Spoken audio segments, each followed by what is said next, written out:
Hello welcome back to द channel. कैसे ही आप लोग? मैं फ्रिवोल बोरगयारी, स्वागत है हमारे चैनल पे।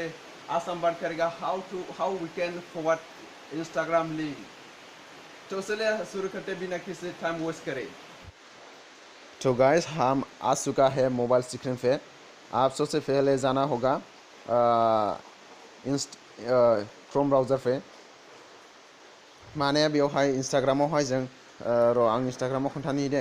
इंस्टाग्रामाव जेनेबा जोंनि माबाखौ लिंकखौहाय जों इंस्टाग्राम लिंकखौहाय जों इंस्टाग्रामाव माब्लाबाबो नुखाया। जेरै आं हमना लाबाय नैबेवहाय आंनि जेनाखि एकाउन्टाव आं थांबाय। एकाउन्टाव थांनानैहाय बेयाव गोबां आंनाव नै दाबो 32 फलोवार्स दं, ओमफ्राय फलोयिं 14 दं आरो।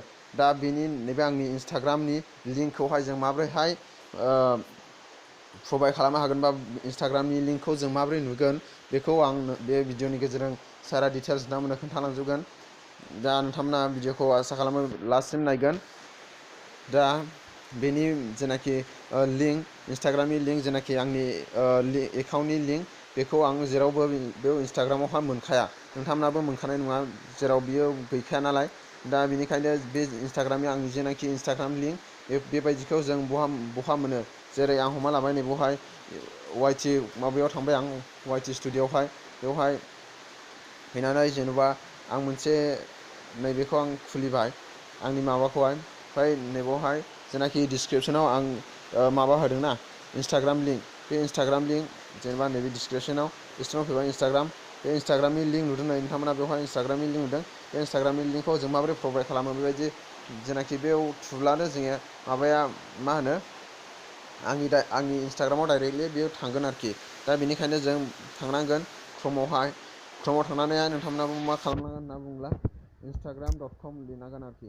instagram.com थाबाय नै, बेखौ सार्च खालामना होदो instagram.com। नोंथांमोना एसे वेट खालाम, मानोना बेबायदि नेटआ एसे स्ल' जाना दं। दा बेबायदि फाइनालि फैबाय। बेबायदि माबा फैनायनि उनावहाय नैबेवहाय जेनाखि गोजौआवहाय राइट साइड गोजौआव बेबायदि एर' साइम्बल नुगोन। एर' साइम्बलाव नोंथांमोना थुनानैहाय नैबेयाव डेस्कटप साइड डेस्कटप साइड खालामना लादो। डेस्कटप साइड जाबाय अब्ला बेबायदि फैबाय। बेनिफ्राय जेनाखि आंनि बै चेनेलनि आइकन दंना, बेवहाय लग', नैबे लग'आवहाय आइकनाव थुना होदो। थुना होनायनि उनाव प्रफाइलाव थुना होदो। प्रफाइलाव थुना होब्ला आंनि इंस्टाग्रामनि जेनाखि एकाउन्ट बेयाव फैबाय आरो। बेबायदि फैबाय।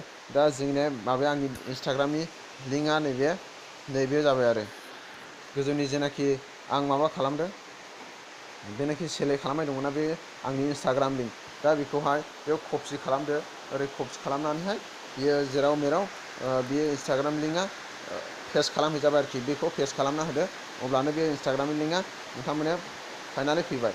दा बे इंस्टाग्राम लिंकआवहाय थुब्लानो डाइरेक्टलि नोंनि इंस्टाग्राम एकाउन्टआव माबा फैसिगोन आरोखि।